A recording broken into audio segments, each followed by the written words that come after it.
Dapat ko bang habulin ang habag at kabutihan ng Diyos? Dapat ko bang hanapin ang blessing ni God?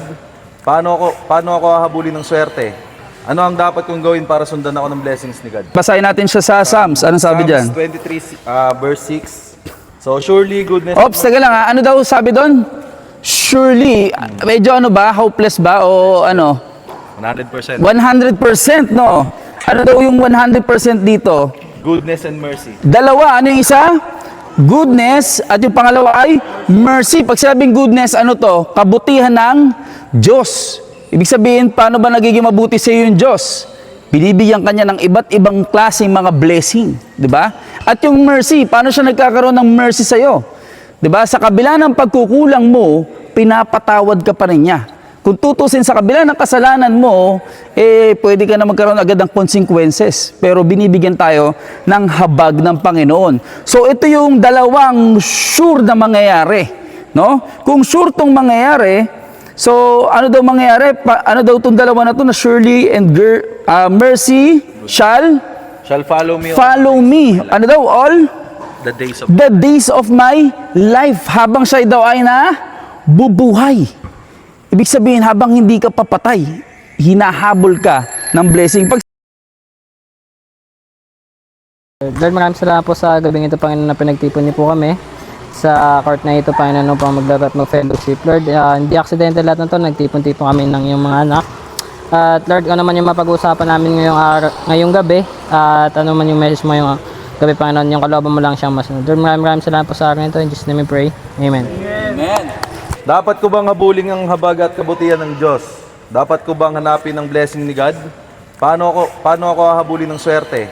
Ano ang dapat kong gawin para sundan ako ng blessings ni God? Dapat ba natin habulin yung blessing ni God o hindi? Amen. Amen. Sabi ng iba, amen. Sabi ng iba, hindi. So, paano ko habulin yung swerte? Wala namang swerte. Ano lang? Blessing, no? Pagka naniwala ka daw sa swerte, meron daw kasunod yun na malas. Yan. Ano daw yung dapat natin gawin para habulin tayo ng blessing? So, number 1, I will dwell in the house of the Lord forever. Yon. Bakit kaya natin kailangan mag-dwell dun sa house ni the Lord forever? Because goodness and mercy shall follow. Yon. Pag sinabi mong goodness and mercy shall follow me, ikaw yung sumusunod o ikaw yung fina-follow? Ikaw yung sinusundan. Sa atin niya mababasa. Sige. Mananahan ako sa bahay ng Panginoon magpakailanman dahil ang kabutihan at awa ay susunod sa akin. Yon. So tinagalog lang natin siya. Basahin natin siya sa Psalms. Anong sabi dyan? Psalms 23, verse 6. So surely goodness... Ops, taga lang ha. Ano daw sabi doon?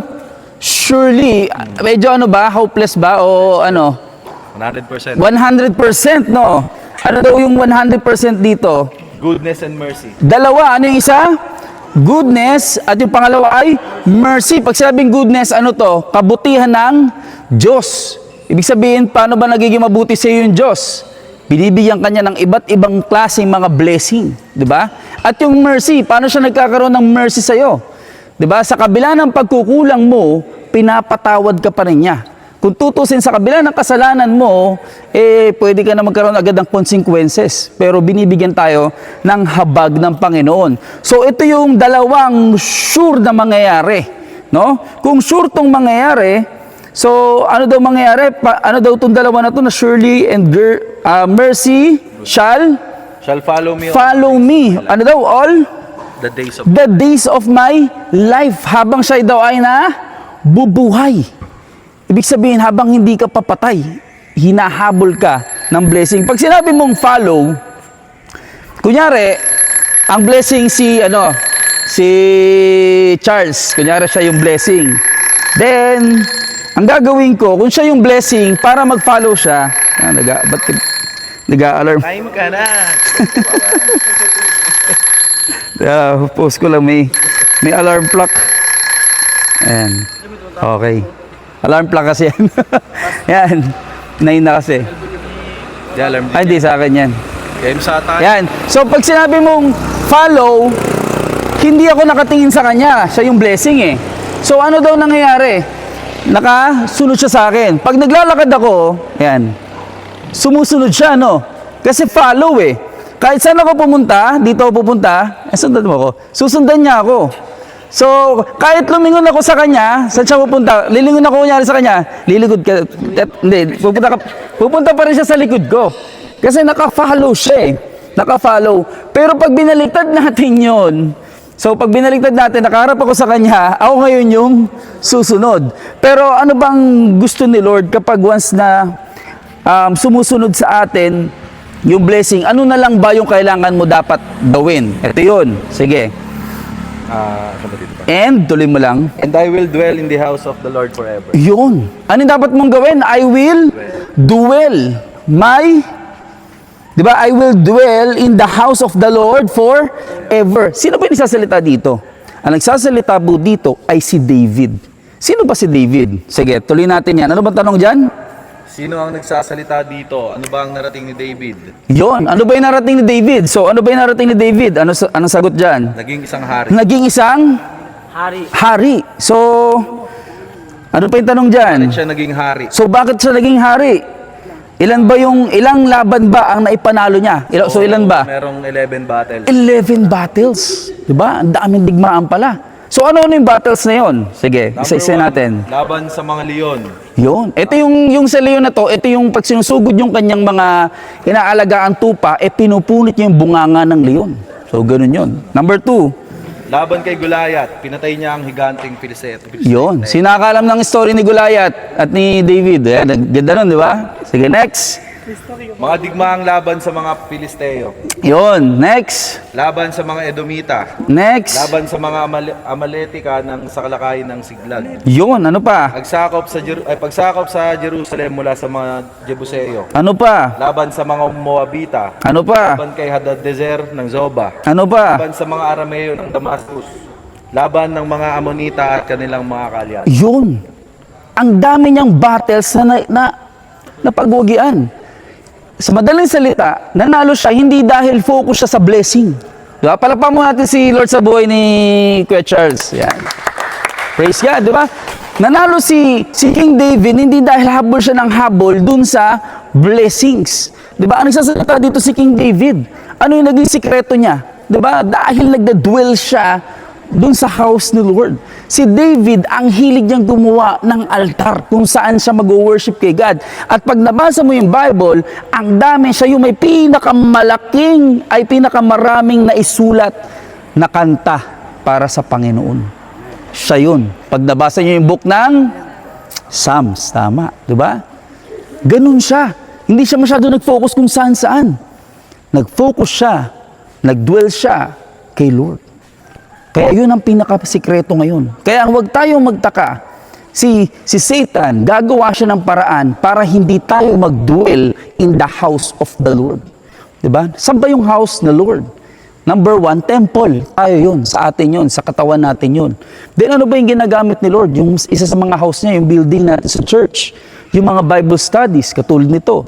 Yung araw na nagdi-devotion ka o yung araw na nagbe-meditate ka, nagbabasa ka ng Bible. Nagde-dwell ka na sa house ni Lord, sa presence niya. Yun yung mga importanteng bagay na kailangan natin gawin. At ayaw yun gawin. At ayaw yun i-push tayo doon ni Satan. Kaya nga huwag ka magtaka kung bakit tatamanin ka magbasa ng Bible. Huwag ka magtaka kung bakit pagka pupunta ka ng church parang may hadlang. Huwag ka magtaka kung bakit parang every time na magbabasa ka ng Bible inaantok ka. Diba? So, isa lang ibig sabihin nun. Pinupuntira ka ni Satan. Bakit? Alam niya kasi na magwawagi ka sa battle mo. Kaya yung battle mo ngayon na hindi mo mapanalo, yung mga digmaan sa buhay mo, yung problema sa buhay mo, hindi mo mapanalo, 'di ba? Kasi ayaw ni Satan na magwagi ka diyan. Pero the more na nilalayo ka ni Satan, the more na ipapanalo mo yung battle na yan. Ang kailangan lang nating gawin, ay ano daw kailangan nating gawin? Mag-dwell in the house of the Lord. Diba? So yun lang yung focus natin. Nasa sa atin yun kung anong aksyon yung gagawin natin. Mas magandang mag-focus tayo. Hindi ko sinasabing wag nyo lang hanapin yung blessing. Ha? Hindi ko sinasabing wag na kayong mag-work. Kasi may mga responsibilidad tayo. What do I mean is priority natin si Lord.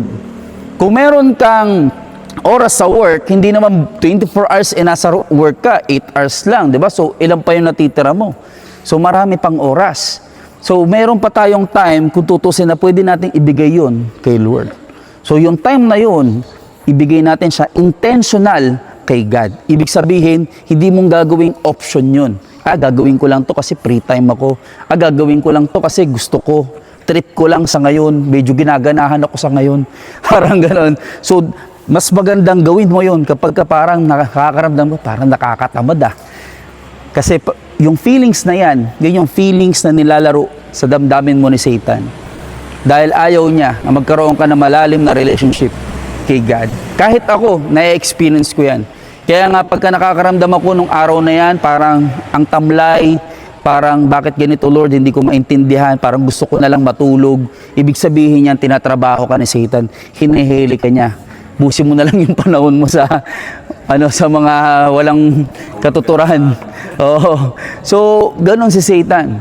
Gagawa siya ng bagay, nawawalan tayo ng time kay Lord. Kasi alam niya na yung battle mo ay maipapanalo mo. Dahil alam niya yung blessing o yung sinasabi nating yung goodness and mercy will follow you. Dahil sa pagdadual mo kay God, ibe-bless ka talaga ni Lord. Kaya yun lang, palakpan natin si God. So ngayon, hingin ko naman yung bawat side, yung bawat isa. Ito na. Ayan. Tanungan na tayo. So ano yung natutunan natin? O, sa akin po, yung parang pinaka-na-realize ko lang is, yung blessings po dapat hindi tayo laging naka-look after lagi. Kasi minsan yung mga bagay na ginagawa natin, iniisip natin, ay gagawin ko to kasi alam ko i-bless ako ni Lord. Pero dapat kasi kapag gumagawa tayo ng mga bagay, hindi siya lagi nakadepende sa blessings. Dapat ginagawa mo siya kasi gusto mong mag-glorify si Lord. And yung blessings na makukuha mo, more than para sa ina-expect mo, kasi yung blessings ni Lord unlimited, hindi siya nakadepende lang sa kung ano yung gusto mo. Kasi yung blessings ni Lord, alam niya kung ano yung applicable para sa'yo. Sa blessings, dapat talaga mas mag-focus kay Lord. Kung magbe-base tayo sa story ni David, hindi yan niya yung mga material na bagay. Kumbaga kung mababasa mo yung buong story niya sa Bible, talagang siya, nagdudwell lang siya sa presence ng Lord. Then, lahat ng mga ka-needs niya, talagang yung mga blessings is to be followed na lang. Kaya kasi nga, inaano niya baga pinapriority niya yung may-ari ng lahat ng bagay dito sa mundo. Sabi na po lahat Pero yung sa akin, like lang magtiwala kasi yung blessings susunod dyan sir. Siyempre sa akin, kailangan natin sumunod kay Lord dahil yung blessings ay susunod. Simplicity lang. Tinatutunan ko lang po, Pastor, po. Dapat po tayong manahan sa tahanan ng Panginoon. Just gawin po nating priority. Naglagay si Lord ng battle para sa atin, para subukan tayo kung ano yung kailangan natin dito sa lupa. Kailangan ng laging sumunod kay Lord. Yung matatanggap din na blessing, hindi man ngayon. Siguro sa susunod na araw. Wag natin habulin yung yung blessing, kumbaga. Ang habulin natin dapat yung ni Lord, yung mga bagay na sinasabi niya. Yung blessings will follow pag sumunod ka kay Lord. Sa akin, Pastor, kapag tumutulong ka sa kapwa mo, huwag ka mag-expect ng blessings. Dapat tutulong ka ng bukal sa loob mo. Hindi yung tutulong ka lang dahil nag-expect ka na may kapalit galing sa Lord. Natutunan ko na po idol in the house of Lord forever. Lord, thank you sa araw na ito. Thank you sa blessings at mga biyaya na tatamasa namin sa araw-araw. Nawa po lahat ay makauwi ng ligtas. Salamat po at walang na-injury sa amin habang naglalaro. At yun lang po, Lord. Jesus name. Amen. Okay, guys, kita